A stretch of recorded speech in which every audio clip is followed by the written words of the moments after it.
Hello everyone, welcome to Viewy Beware, month 29. It's 10 p.m. We have 2 books to talk about. Let's get through it, man. How are you feeling? No intro. No intro. My best friend is invisible. It is. I really got nothing to say about this one. Yeah, no. You found it in Stein. You already did Invisible book. What is My Best Friend is Invisible about? Well, you know what? You know what we can say is Yeah. that I'm pretty sure you were convinced this would be another ghost book. I read on a website that it was a ghost book, and there are ghost aspects, but no, it is not a ghost book. I guess you're kind of meant to be like, well, is it a ghost? And you're like, Yeah. oh, I hope not, Stein. We have enough of those. This is the 5th time you've brought a ghost. What's the Jimmy Neutron joke? Machine, this is the 3rd week in a row that you've made a ghost book. There we go. There we go. Talk about what the book's about. There's the best friend and he's invisible.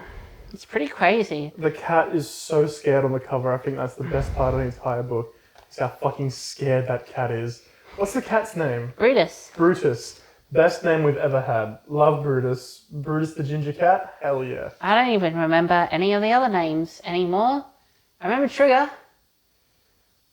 There was the cat name in Piano Lessons Can Be Murder is stupid. I can't remember what it was. It doesn't matter. So we're following Sammy.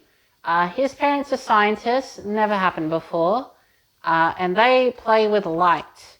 And they've got a device that makes you see invisible things.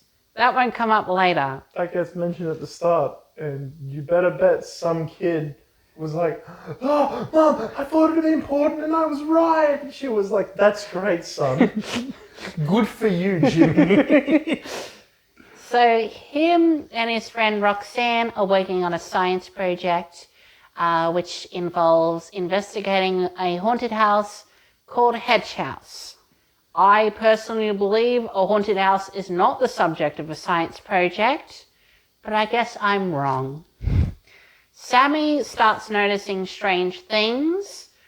He notices things in his room are being misplaced. He notices someone's helping him with his math homework.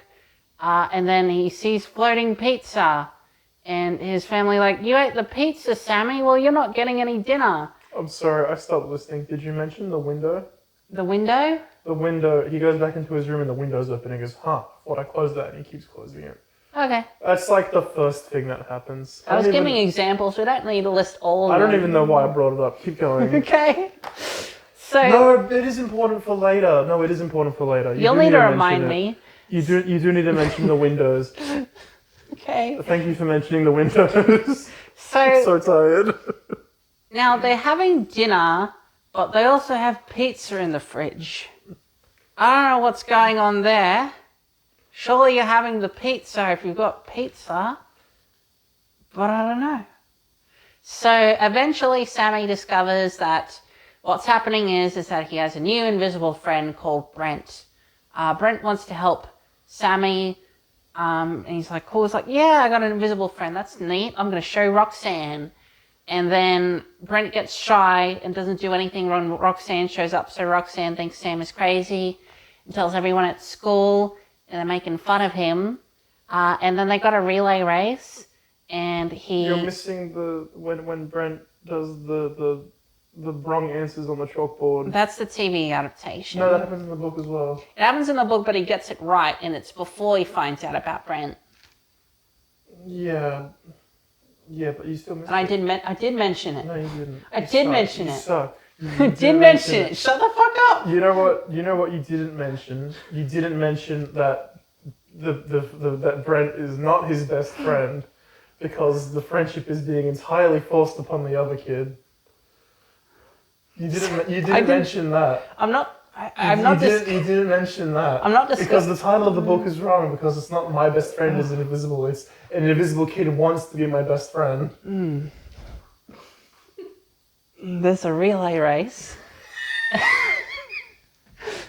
I'm not drunk. I'm just tired and fucking done with this series. There's a relay race, and Sammy's got the lead, but then Brent lifts him up and is like, "I'm going to help you."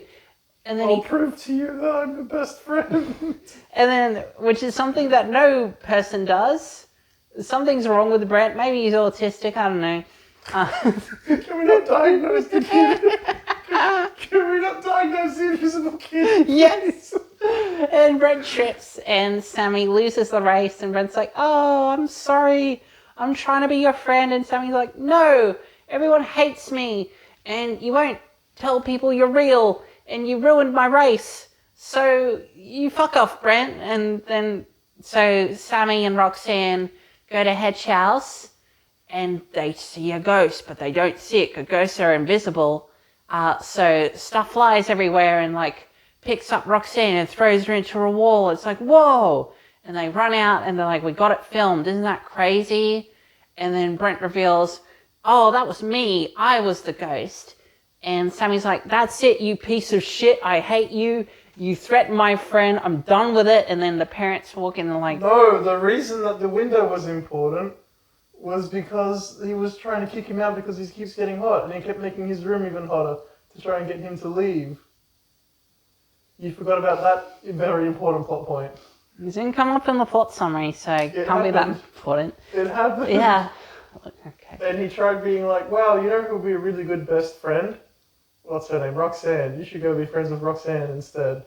And Brent goes, "No, I like your room. Shut up." And it's like, well, Roxanne's a girl. Girls are cringe. Yeah, girls are sucky. I don't want girls. I want you. I think, and then he does the, "I'm going to make my room hot." Okay, anyway. And then I think this part happens. It's all very important.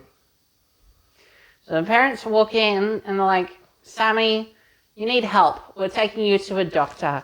The plot point never comes up in these books. They never do something like that. And then Sammy's like, "No, I'll prove it to you. I'll use that light device you invented, Dad." And so they flash on Brent and like, "Oh, that's weird. Brent's got like these weird digital ends to his arms. And he's got like this weird fur growing out of the top of his head." And the mum's like, "Oh, I've read about you people in this science book. You're called humans." Oh, and then Brent's like, "Yes, I'm a human. I had to hide from you by becoming invisible. Can you help me find a home?" And like, "Sure, actually, let's put you in a zoo." And Stein, human zoos were real. We did that to black people. Why are you putting it in your children's horror book? What the fuck? That's how the book ends. Human zoos. Cool. My best friend is invisible. I have no strong feelings on. There isn't even anything to really talk about in the book. I got all of my enjoyment out of giving you hell with the recap. That's it. Just let me. Do we need to cover every single fucking You thing in do. these books? We need to convey to the wonderful viewers at home the experience of reading this book. Yeah. And that means wasting their time with stupid plot points that don't add anything. Yeah. As R.L. Stein intended. R.L. Stein. Well done. I'm going to check my notes. I really, really don't have anything to say about it off the top of my head. I like the cat. Why do you like the cat? Brutus is a funny name for a cat. That's Okay. it. That's one plot point in the book. The first time he really realizes that there's somebody in his room. The window's open, but also Brutus. You in that window. It's the fucking first thing he notices. And the second thing is that the cat doesn't sleep in his bedroom, even though it always sleeps in his bedroom. Okay. And that's because there's fucking stinky little human in there. Those humans. That's right, I didn't know what a research scientist was. I was like, surely that's just what all scientists are. I said shit parents womp womp, and does everyone in this book just suck? Yeah. Chapter 24 ends with my last words. So this kid better be dead. And then chapter 25 starts, and obviously the kid isn't dead. And continues talking. You didn't kill off your protagonist, R.L. Stein. And the ending, of course, is just Camp Nightmare again. Yes. And it's also Girl Who Cried Monster again. Yes. But, oh well. Yippee! There's no foreshadowing. You didn't build up to any of it. It was just you didn't know how else to end the book. Well, I mean, it didn't happen in the other two either, and while we hated it in Camp Nightmare, it made Go the Cried Monster fucking amazing. Yeah. But yeah, you don't really get to do that twice. Like, you did it once, and then also the whole book's just fucking boring, whereas Go Who Cry Monster is, like, wacky the whole fucking time. I didn't say it was good. It's a bit repetitive. Yeah, but it's still wacky. Yeah. One interesting note that I had is, do we have names for weird books that aren't scary and aren't adventures? I know that it's mostly me who mentions wanting to put books into either like your scary kids books or your more adventure books. Like Deep Trouble 2 is definitely an adventure book. Do we have names for books like this? It Came From Beneath the Sink. Well, even that one is meant to be scary. Yeah. How I Learned to Fly? I want to say that one could also fit into this third category, because that one doesn't really feel like an adventure. It's like there's something weird going on. Yeah. And the book isn't trying to be scary, and it's not trying to... Like Legend of Lost Legend, that's an adventure book. Yeah. That's not an adventure, and it's not scary. Calling All Creeps? Also that's scary. kind of... That's I'd scary. put more in scary category. Yeah, that's scary. We have more to say about other books than about My Best Friend is Invisible. But that's what I'm saying. There's nothing to say... Oh my god, there's nothing to really say about this book, but it definitely doesn't feel like one of the two camps that Goosebumps usually falls into. Which at least is something. I think it's not fitting into these camps because it's different. I think it's not fitting into these camps because it's not anything. I agree with that. No. I agree with that. Yeah. It's an interesting thing for us to discuss, at least. Yeah, it's just not an interesting premise. Like, even something like Let's Get Invisible made being invisible scary. Yeah. Like, you shit on that book, but like... Oh, it wasn't like the act of being invisible. It was the mirror realm. Yeah. I was so worried I was thinking of the wrong book as well just then, which proves my point of Let's Get Invisible is not about being invisible. Yeah. But yeah, you're right. That book definitely fits comfortably in the horror camp. And the camp books fit comfortably in the camp. Camp was 100% like its own fucking category. Yeah. Its own category. Jelly Jam would also fit into this weird category. It's horror. Is it? Yeah. But most of the book is spent with like this weird... I guess the weirdness of the camp is like the horror of it, isn't it? Yeah. Yeah. I'm going to need to go through a list again. I don't remember. Because then there's stuff where I'm like, Vampire Breath isn't really scary, but like, is it trying to be scary? I guess he's kind of hoping that the fact that it's a vampire makes it scary enough. Yeah. Yeah, I don't know. Monster Blood. It's probably horror. Yeah, I'd still count it. Yeah. It doesn't matter. And now we're talking about other books, but we must be talking about this one. But yeah, I don't know. A bit of a nothing book, but it's weird. At least I wasn't reading another fucking camp or ghost book. But that's like all that I can really say about this one. It was not like the other books. And it wasn't like anything because it wasn't anything to begin with. Yeah. The end. That's it. And what about the TV adaptation? Oh, a book this stupid and pointless could never get a TV adaptation. Roll the clip. Yeah, they did it. Yeah. They started Hedge House because you need a spooky opening. So they have an opening where Sammy's like, no, I never want to visit that house again. And they visit it later. And there's a spooky clown face for some reason. I liked the shot with the ship floating. You don't like the way the special effects look? I wouldn't really call them special, they're just effects. You know what, as bad as the effect is, that's probably the scariest the show's been. A spaceship going into a dark closet. Well, it's so quiet and the door was just creaky and the spaceship was just slowly moving. If that happened and you were a kid, you'd be fucking shitting yourself. Yeah, because I don't own spaceships. I wonder how they got... And they ruined it. And they ruined it by making it a nightmare. I missed it. I'm sorry. I went to pull it up and I missed it. My beard got in the way of my shirt. I'm gonna sneeze again. I'm too tired for this. No. No. We got 2 videos after this, Jared. You can make it. Come on. You can make it. I like the shot where there's the ship and Yeah. it's floating, and then the doors open in the cupboard, and it goes into the cupboard, and the cupboard's so dark. You can't see in there, it's scary. And then the spooky clown And face. then the spooky clown face jump scare happened. Oh. And then he woke up and it was a dream. So, yeah, I don't know, they kind of did the book, condensed it, jumbled it around a bit so it made more sense. We were definitely curious how they would do the ending. Yeah, side note, main kid sucked. I'm sorry, kid, who was no longer a kid, because the show came out in like 1997. But your acting was not good. I'm very sorry, man. I was the one who wanted to do on photosynthesis. Are you kidding? I can't tell my parents. I'm not supposed to be at Hedge House. Please don't kill me.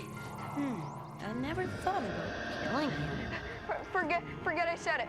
Yeah, the ending, we were like, well, there's clearly humans, so Yeah. they're just going to invert the twist, and it'll just be like an invisible monster. Would have been easy enough. But no, they kept the twist, where, oh, you're a human. Wow, we haven't seen you guys in a while. We sent you all into space colonies after we took over the Earth. And he said, yeah, that's why my dad made me invisible so that I could survive down here. You're not going to send me away, are you? Ew, what the fuck? We did it to help you, Brent. To save you from the Who pitched that? We won't hurt you, Brent. We promise. Hey, Apple. They look like humans except for one difference. They can also talk out of the back of their heads. We're not so different after all. What's that from? Scary Movie 3. Oh. I'm seeing this one clip of Scary Movie 1 just everywhere, and it's that scene of Anna Faris punching a woman. What? It's like I don't remember. one of the Wayans brothers is teaching her how to be black. It's weird. That's great. These movies are weird. Yeah, I didn't like My Best Friend is Invisible as a book or as an episode of a TV show.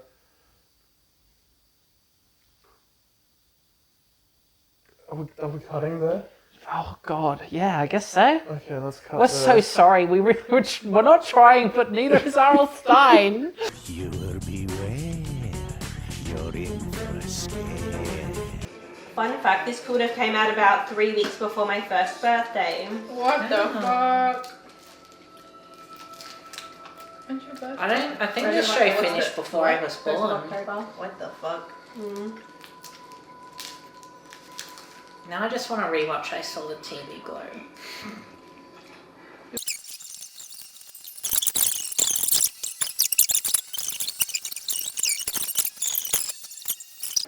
This ice cream sandwich is giving me trouble. Oh, they're always the worst to fucking open.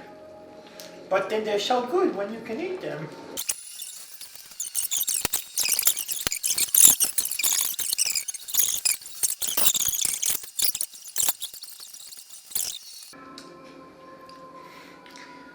I think I'm just gonna miss out on the middle of this ice cream sandwich.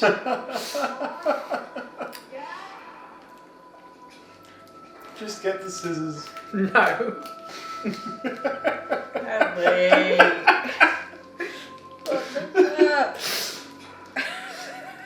So Hadley, what did you think about My Best Friend is Invisible? My fucking sandwich was no good.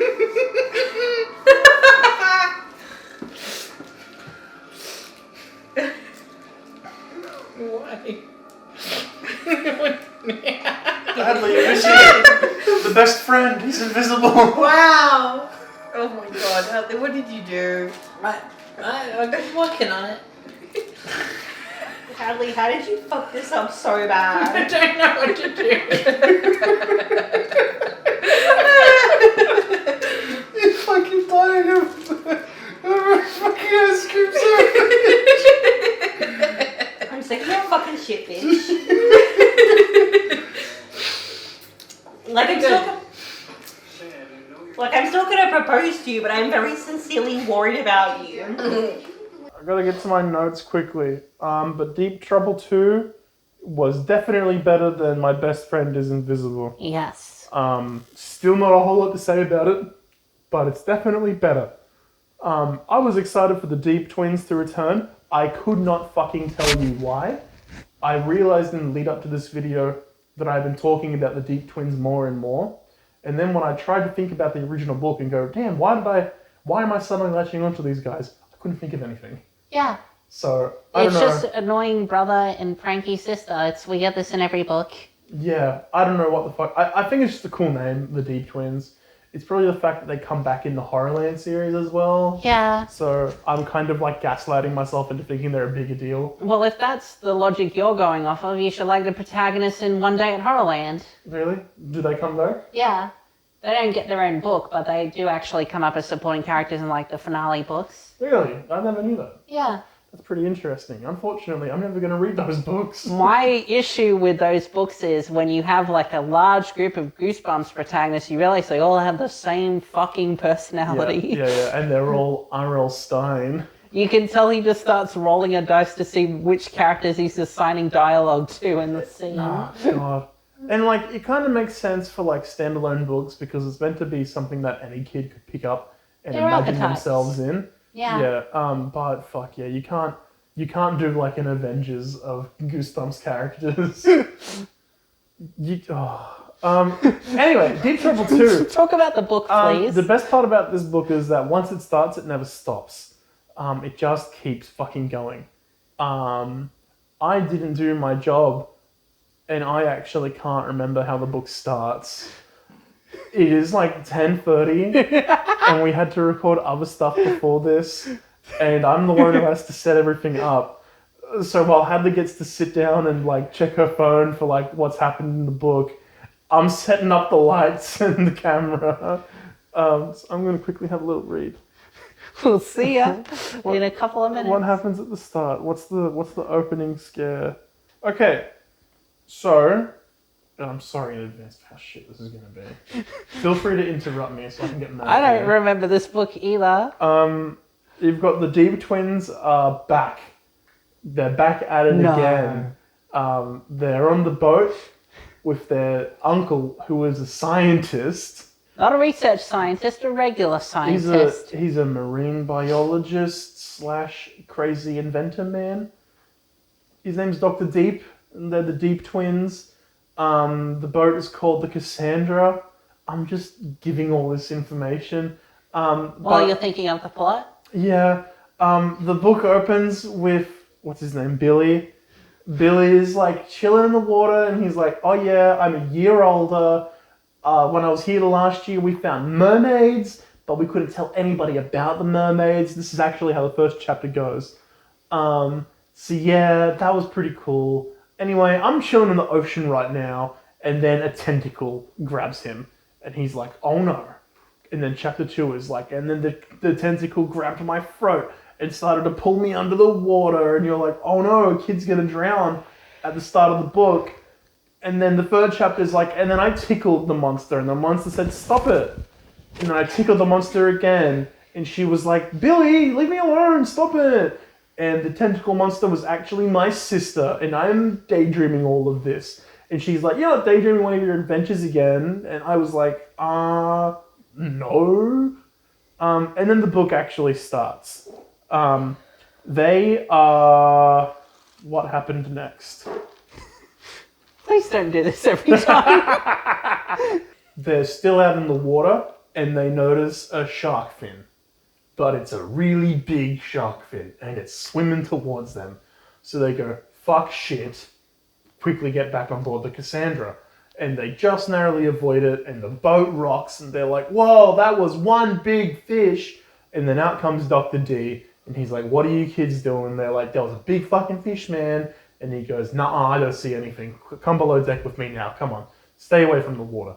They go down into the lab, and in the lab, he's talking about all of his shit that he's doing, and he goes, look at this that I found. There's this weird fucking kelp around here, and I've gathered a whole bunch of it, and I've been feeding it to things, and people love it. Like, the animals that I got here love it. why don't you take that and feed it to some of your goldfish, Billy? Billy goes, fucking great. I have some of that shit, and I'm going to feed it to my goldfish, and he does. The goldfish love it. They're also pranking each other, the two kids. I can't remember what the pranks are at this point in the book, but remember that they were setting up pranks, because that comes in later. One of them opens a window. And then the invisible boy comes in and says, we pranking in here? Oh yeah. So And then Scotty and the ninjas come Scotty and in. the ninjas come in. So then some other bullshit happens. I could not tell you for the fucking life of me what happens. But they basically end up in the water again. After they were like, not supposed to be there. So they go into the water. I'm pretty sure this is like verbatim the same thing that happens in the first book. Where Billy is sneaking out and then Sheena finds him. And she's like, nah, you're not going out on your own. I'm going to tell Dr. D on you if you don't let me come with you. Pretty sure it like absolutely happens again the exact same way. So they're in the water, and then a giant jellyfish starts trying to eat Sheena. And I'm like, fucking, is this, we're not going to like fake out? This is actually happening. Oh God. And Billy's just watching this thing fucking suffocate his sister. And he's like, what the fuck am I going to do? And his solution is to swim underneath it, half go inside it himself, grab his sister and pull her out. And that works for some reason. And they go back on board the ship and they're like, Dr. D, we got to tell you about the fucking jellyfish. And I can't find Dr. D anywhere. And then there's a giant fish in the hallway and they're like, oh no, and the boat starts rocking and they run away. And then there's a giant snail, and underneath the giant snail is Dr. D getting suffocated. So they basically need to try and roll the fucking snail off, but it's all slimy. And then when they finally get Dr. D up, he like spits out the slime and he's like, that was gross, man. And then they hear footsteps above them and they go, whoa, but we're all underneath the deck. Who could that be? And they go up there and there's Evil Scientist Man and his two henchmen. I'm not going to bother finding out what his name actually is. It's probably Dr. Ritter. Yeah, it Dr. is. Ritter, because that was what it was in the TV adaptation. Oh, wow. Spoilers for the TV adaptation. Dr. Ritter is in it. Spoilers, there was a TV adaptation. Whoa. You never know with these ones. Well, there wasn't one for the first one. And then Dr. Ritter's like, ha ha ha, hope everybody's okay. You haven't seen any giant fish, have you? And everybody's like, no, we haven't. And Billy like has to close his mouth. Billy's like, but we did see some. And Dr. D goes, no, we haven't seen any giant fish. And he goes, oh, good, I'm just checking. You're not looking at any giant fish, are you, mate? And then Billy goes, but we did, and there were giant jellyfish, and there was a giant snail. And Dr. D's like, no. And then Dr. Ritter goes, unfortunately, I'm going to have to kill you now, because you know too much. So Dr. Ritter's been doing experiments on the kelp, and that's what makes the fucking growth hormone shit happen. And he's like, you want to steal my invention, you're going to tell everybody about what I'm doing here. And I can't have that, so you got to die. I don't... They abandoned them on an island rather than killing them. Yeah, it looks like they're about to like walk the plank or something, and they get dropped off on an island. Does walking the plank happen later? No, it doesn't. Yeah, they get dropped off at an island, or they get like knocked overboard or something, and it's like, children, come. And they wake up on an island, and shit happens on the island. Does it? I want to say there's some giant animal on the island that chases them off. And then they run off of the island, they get on like a fucking... It's dolphins. It's giant dolphins. Giant dolphins help them. And they It's a swim good them. book. The giant dolphins take them all the way to what they think is Dr. Ritter's boat, but it's actually the Cassandra. And they get on board, and they're like, hooray, we're safe now. And then Dr. Ritter's like, no, I'm here. Dr. Ritter takes them down into the lab, and he's like, I have just the perfect thing for you. I told you there were awful side effects with my magical giant kelp. If you feed it to fish, they get giant, but if you feed it to a human, they turn into fish. It wasn't kelp, it was plankton. Plankton, sorry, yeah, There it you was go, just plankton. remembered. And he says, so, Billy, you will turn into a fish. And then the rest of you will also turn into fish. And then everyone's like, no, Billy, don't do it. And Dr. Ritter goes, go on, Billy, pick any of them, they'll all turn you into fish. And Billy's just like, well, you're going to make me do it anyway. And he grabs one and he swigs it. And everybody's like, Billy, no, no, no. And then Ridder's like, yes. It only takes a minute or two. And then the next chapter is like 5 minutes later, Billy was still a human. He'll turn fish any second Yeah. now. And everybody's like, why didn't that work? And Dr. Ritter goes, I don't know. And then something happens and Dr. Ritter loses control. And he goes, you'll never take me alive. And he grabs the kelp, the plankton, and he drinks it. And everybody's like, no, but we were going to turn you into the Coast Guard. And he says, never. And he turns into a fish and he swims away. And then everybody's like, well, I guess that's it. Billy, why didn't you turn into a fish? And he says, I was going to prank my sister. So I took the thing of kelp, of plankton, and I tipped it all out, and I replaced it with iced tea. And then I just picked the iced tea one and I drank that. Everybody goes, cool, man. And then there's some fucking like, did his sister accidentally drink the plankton or something? You forgot, but Sheena was like, I did an identical prank. I switched out another thing of plankton for iced tea, and she drinks it to demonstrate. It's like, I think I picked the wrong one. Yeah. Ba-da-ba-ba. That's the book. Pretty crazy. It literally never stops being crazy, which is probably something. Yeah, it's stupid. It's a very stupid book, but sometimes that's okay. It's going up high. It's not going on the board. It's not going on the board, but yeah, it's a book that is constantly doing stuff, which has to be respected. It has to, yeah. It's not all good. Most of it isn't good. But god damn it, it's doing stuff. And that's really all I have to say about this book. I'm going to double check my notes as a courtesy. I think I made a note about how dumb Billy is. I said this is probably the gold standard of okay books. Would you agree with that? Yeah. Yeah. One note that I said... Such a weird statement, the gold standard of okay books. It's all we have. It's all we fucking have. I said this feels like a Junji Ito story. Oh yeah, for sure. Yeah, right. Specifically Geo. That's the one with like the fish with legs. Oh yeah. It's shit. It's shit. Like some of the weird stories in Uzumaki Yeah. as well. It definitely has that like Ito weird vibe. So yay. So this is the time we compared Goosebumps to a Lovecraftian horror manga series. Exciting. Yeah. Oh, the cover is one of the goldfish. Yeah, that's a very ugly cover. Yeah. Yeah, that's really the TV adaptation. It's a two-parter, and it kind of takes elements from both books, but not really a whole lot. It's specifically listed as a Deep Trouble 2 adaptation. I, for one, think that it is just its own Deep Trouble story. It has some elements, but to be honest, it's more like setups. Yeah. And they really do their own thing. First episode, it's really nothing spectacular. There are some parts of it that I thought was like actual honest to God, like horror. Like your typical kind of like horror mystery setup. Yeah. It felt very like, I want to say like real, like normal, like this is what you would expect from a kind of story. Which is refreshing for Goosebumps. Yeah, and this is the finale of the series. This is the last episode they did. Right. That's the last 2 episodes of season 4. And they tried. Massive budget. You'll see that a lot in the second episode. But in episode 1, there's not a lot really happening. There is a giant fish that looks really fucking good. Yeah. And shoots. It's like a puffer fish that's shooting out spikes. So we get an action scene of them running away from the spikes. Yeah.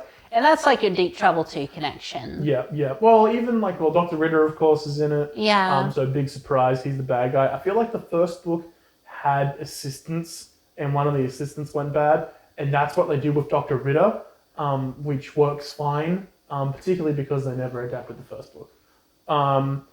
One big change is that the Cassandra is gone. It's not a boat. They now live on an island. The Dr. D lives on an island and the kids come for their holiday.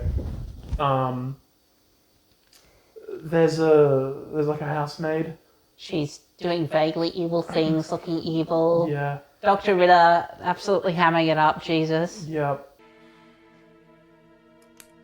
He's in shock. Did he say anything? You've got the shifty eyes. Try not to be evil for 5 seconds. They find a giant shark tooth. That's your inciting incident. Yeah. And it looks a little too much like cock and balls. If I'm being honest.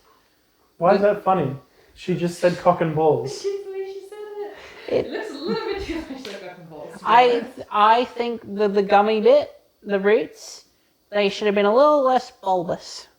And they wouldn't have looked like cock and balls. That's what I'm saying. By the end of the first episode, Dr. Ritter betrays them and strands them on the evil island where all of his evil experiments were being made. Evilly made. Evilly made with evil intentions. And that's where you see there's like a giant crab, there's a giant lizard, there's giant snakes. The D-13 plankton must have reached this island. How do you know? What the We're doing fuck? Spy Kids too, are we? Oh my god.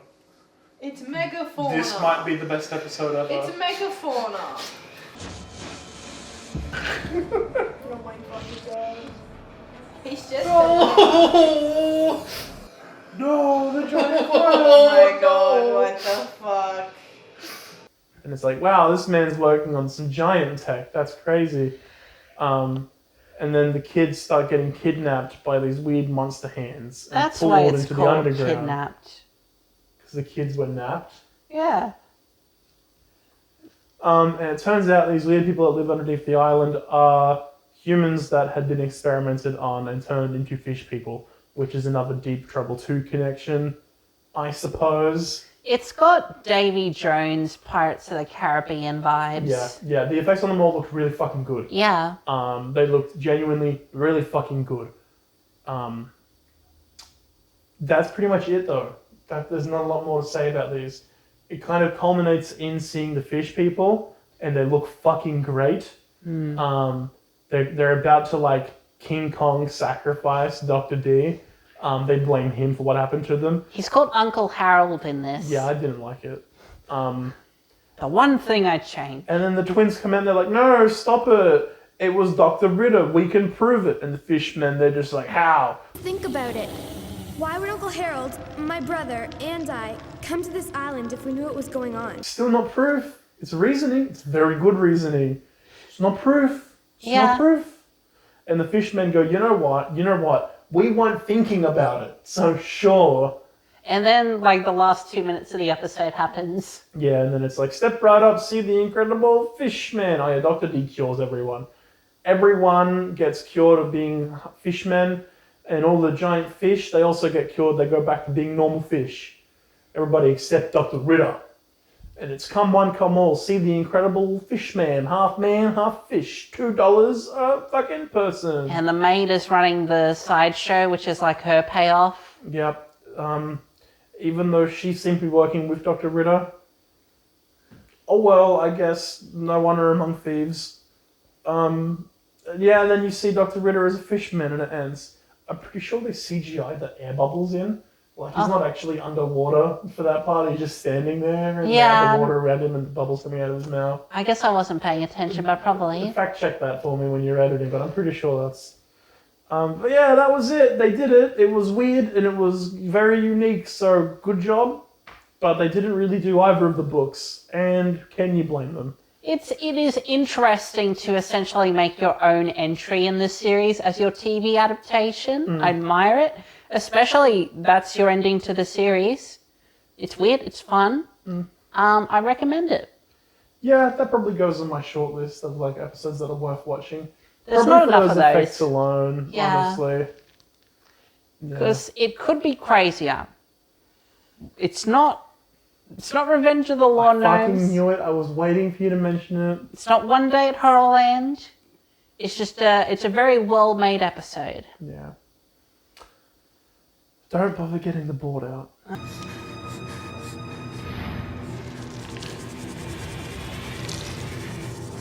That's real. I mean, it is real. It's just been digitally sized up, so it doesn't look real. No, that was real. Okay, let's do... Oh, we'll have to fix that. Oh. Where do you think Invisible Best Friend belongs? No, should we go from the bottom?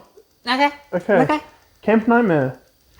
Yeah, it's better than Camp Nightmare. It came from beneath the sink. Yeah. Fever Swamp. Yeah. Chicken. Yeah. Barking Ghost.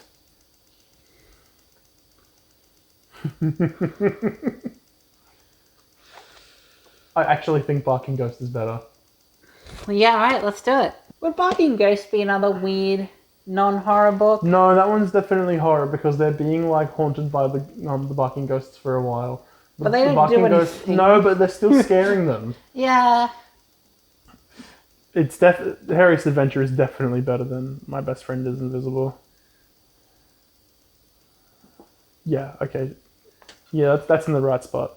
Deep Trouble 2 is better than all of those books, however. Yeah. Is it better than Deep Trouble 1? It's what I've been struggling with. Because on the one hand, the plot in Deep Trouble 1 is better. The plot in Deep Trouble 2 starts sooner. What do you value more? A good story that starts later or an okay story that never stops? An okay story that never stops. You prefer that more? Yeah. I'm willing to be persuaded, though. How high is Deep Trouble? See, it really doesn't matter where we put anything because we're going to be having one big final rearranging soon. It's good to have a framing. Yeah. We're not doing all of the work again. Okay, let's jump down a little bit. Is Deep Trouble 2 better than Legend of the Lost Legend? Yes. Yes. Monster Blood Free. Yes. The Blob That Ate Everyone. Yes. Vampire Breath. Yes. And then Deep Trouble 1. Let's forget about Deep Trouble 1. Attack of the Mutant. No. No. Okay, so we're really just deciding between 1 and 2. What are you picking?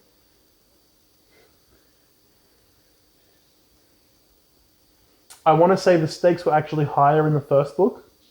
The first book, it was like a more real threat because it wasn't the main characters that were always in... I want to say the first book is better. Okay. But you want a scissor, papers, rocket? No. He's just going to put it in. He controls the list. He's doing it. He's doing it right Deep Trouble. now. You can't do that. You can't just say, it's better, I'm putting it in. It doesn't work that way. What are you doing? You said you left it up to me. No, I didn't. I wanted your opinion. Yep. That's my opinion. That's my opinion. Fucking hate you. What's next month?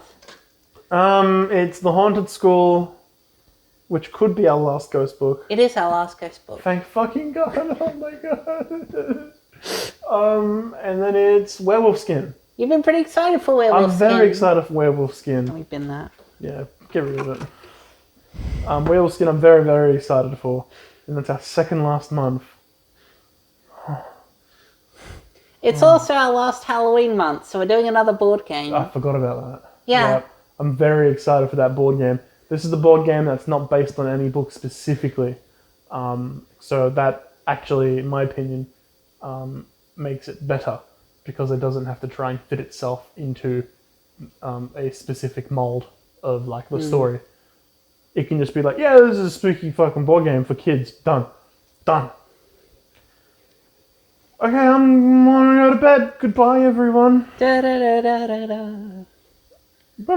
You will forget this episode ever happened because we did not give a shit while recording this. We were lively and animated, and we talked about these books with great enthusiasm.